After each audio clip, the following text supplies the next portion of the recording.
Hi all, അസ്സലാമു അലൈക്കും. Welcome back to Silnas kitchen. ഇന്നത്തെ റെസിപ്പി ഭയങ്കര ടേസ്റ്റി ആയിട്ടുള്ള നല്ല സിമ്പിൾ ആയിട്ടുള്ള ഒരു അടിപൊളി സ്വീറ്റിന്റെ റെസിപ്പിയാണ്. കുട്ടികൾക്കും വലിയവർക്കൊക്കെ ഒരുപാട് ഇഷ്ടാവുന്ന, വായിലിട്ടാൽ അലിഞ്ഞു പോകുന്നൊക്കെ പറയുന്ന പോലത്തെ നല്ല അടിപൊളി സ്വീറ്റിന്റെ റെസിപ്പിയാണിത്. അപ്പോൾ ഇതെങ്ങനെയാണ് തയ്യാറാക്കുന്നതെന്ന് അറിയാനായി വീഡിയോ സ്കിപ്പ് ചെയ്യാതെ മുഴുവനായിട്ടൊന്ന് കണ്ടു നോക്കണേ. റെസിപ്പിയിലോട്ട് കടക്കുന്നതിന് മുമ്പായി സിൽനാസ് കിച്ചൺ ചാനൽ ആദ്യമായിട്ട് കാണുന്നവരാണെങ്കിൽ പ്ലീസ് ഒന്ന് സബ്സ്ക്രൈബ് ചെയ്തേക്കണേ. ഒപ്പം തന്നെ ഈ വീഡിയോസ് നിങ്ങൾക്ക് ഇഷ്ടപ്പെടുകയാണെങ്കിൽ ഒരു ലൈക്ക് ചെയ്ത് ഷെയർ ചെയ്ത് സപ്പോർട്ട് ചെയ്യാനും മറക്കരുത്. ഇനി നമുക്ക് ഇതെങ്ങനെയാണ് തയ്യാറാക്കുന്നതെന്ന് നോക്കാം.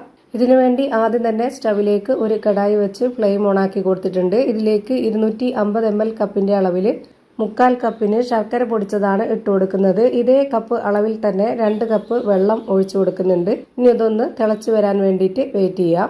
പിന്നെ നമ്മുടെ ഈ ഒരു പലഹാരത്തിന് നല്ലൊരു മണത്തിന് വേണ്ടിയിട്ട് ഒരു 3 ഏലക്ക ഇട്ട് കൊടുക്കുന്നുണ്ട്. അതിന്റെ കൂടെ തന്നെ 1 ടേബിൾ സ്പൂൺ അളവിൽ നെയ്യും ഒഴിച്ചു കൊടുക്കുന്നുണ്ട്. ഇനി നമ്മുടെ ഈ ഒരു മധുരത്തിന് ബാലൻസ് ചെയ്യാനായിട്ട് ഒരു നുള്ള് ഉപ്പും കൂടെ ഇട്ട് കൊടുക്കാം. ഇനി ഇതിലേക്ക് വേണ്ടത് റവയാണ്. ഞാനിവിടെ 250 ml കപ്പിന്റെ അളവിൽ 1 കപ്പ് റവ എടുത്തിട്ടുണ്ട്. അത് നമുക്ക് കുറച്ചായിട്ട് ഇട്ട് കൊടുക്കാം. ഇത് നന്നായിട്ട് തിളച്ചു വരുന്ന സമയത്ത് ഇത് ഇട്ട് കൊടുക്കുന്നതിനോടൊപ്പം തന്നെ ഇതുപോലെ നന്നായിട്ട് കൈവിടാതെ ഇളക്കി കൊടുത്തുകൊണ്ടിരിക്കണം. ലോ ഫ്ലെയിമിലാണ് ഇപ്പോൾ വെച്ച് കൊടുത്തിട്ടുള്ളത്. ഫ്ലെയിം കൂട്ടി വെച്ചാൽ പെട്ടെന്ന് ഇത് കട്ടിയായി പോവുകയും ചെയ്യും, അതുപോലെ വെന്ത് കിട്ടുകയില്ല. അപ്പോൾ ഇതാ പെട്ടെന്ന് തന്നെ വെള്ളമൊക്കെ വറ്റി നന്നായിട്ട് വെന്ത് കുറുകി വരും. കുറച്ചുകൂടി നെയ്യ് ഒഴിച്ചു കൊടുക്കണമെന്ന് നിർബന്ധമുള്ളവർക്ക് ഒഴിച്ചു കൊടുക്കാം.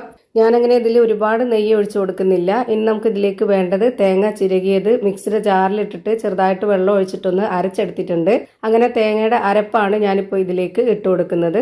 അപ്പോൾ നമുക്ക് ഇതിന്റെ പാലൊക്കെ നന്നായിട്ട് ഇളകി ഇതിൽ ചേരുമ്പോൾ നല്ല ടേസ്റ്റ് ആയിരിക്കും. തേങ്ങ ചിരകിയതായിട്ട് ഇട്ട് കൊടുത്താൽ മതി എന്നുണ്ടെന്നുണ്ടെങ്കിൽ അങ്ങനെയും ഇട്ട് കൊടുക്കാം. അതൊക്കെ ഓരോരുത്തരുടെ ഇഷ്ടമാണ്. ഇതുപോലെ ചെയ്തെടുക്കുമ്പോൾ ഒരു പ്രത്യേക ടേസ്റ്റ് ആണ്. അങ്ങനെ ഞാനിവിടെ ആ ഒരു ലോ ഫ്ലെയിമിൽ തന്നെ വെച്ചിരുന്നിട്ടാണ് ഇത് നന്നായിട്ട് ഇളക്കി യോജിപ്പിച്ചെടുക്കുന്നത്. ഇപ്പൊ റവയൊക്കെ നന്നായിട്ട് വെന്ത് വന്നിട്ടുണ്ട്. അതുപോലെ തന്നെ ഒന്നുകൂടി നന്നായിട്ട് ടൈറ്റായിട്ട് വന്നു. ഇനി ഇതിലേക്ക് 1 ടേബിൾ സ്പൂൺ അളവിൽ കൂടി നെയ്യ് ഒഴിച്ചു കൊടുക്കുന്നുണ്ട്. ഞാനിപ്പോൾ ഇതിലേക്ക് ആകെ 2 ടേബിൾ സ്പൂൺ അളവിലുള്ള നെയ്യാണ് ഒഴിച്ചു കൊടുത്തിട്ടുള്ളത്. നെയ്യുടെ മണം ഇഷ്ടമല്ലാത്തവർക്ക് ബട്ടർ ഇട്ട് കൊടുക്കാം. നെയ്യാണ് കൂടുതൽ ടേസ്റ്റ്. ഇതുപോലെ ചെയ്തെടുക്കുന്ന പലഹാരത്തിന് നമുക്ക് ഏറ്റവും കൂടുതൽ ടേസ്റ്റ് നെയ്യിൽ ചെയ്തെടുക്കുമ്പോഴാണ്. അപ്പോൾ ആ പാനിൽ നിന്നൊക്കെ വിട്ടുവരുന്ന ഈ ഒരു പരുവായിട്ടുണ്ട്. ഇനി നമുക്ക് ഇതിന്റെ ഫ്ലെയിം ഓഫ് ചെയ്ത് കൊടുക്കാം. ഫ്ലെയിം ഓഫ് ചെയ്തതിന് ശേഷം ചൂടോടുകൂടി ഇതുപോലെ തന്നെ കഴിക്കണമെന്നുണ്ടെങ്കിൽ അങ്ങനെ കഴിക്കാം.